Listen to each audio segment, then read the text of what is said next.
बिस्मिल्लाहिर्रहमानिर्रहीम। मैं doctor Ramzan Tahir, Islami university of Bahawalpur.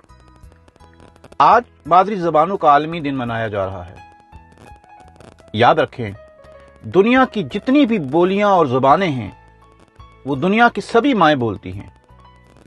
बच्चे की मादरी ज़बान वही होती है जिस ज़बान में वो बचपन में लोरी सुनता है। उस ज़बान से वो अपनी माँ की वजह से कुदरती मोहब्बत करता है। वो उसकी पहली दरसगाह की पहली ज़बान भी होती है। जिस तरह माँ का रिश्ता हर एक के लिए अजीज और काबिल एहतराम है, इसी तरह दुनिया की हर एक ज़बान काबिल तकरीम है। पाकिस्तान और दुनिया में बोली जाने वाली सभी ज़बानें हम सब की माँओं की तरह काबिल इज्जत और काबिल तकरीम हैं।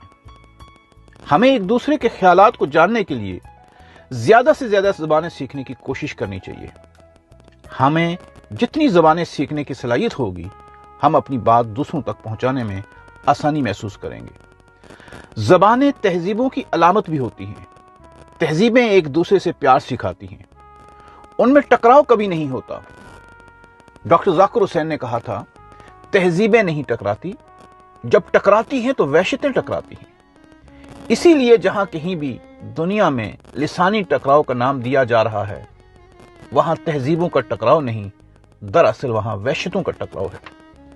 इन माँ बोलियों में कहीं ना कहीं अपने बच्चों के लिए लोरियां, गीत, हकायात और नसीहतें मौजूद हैं।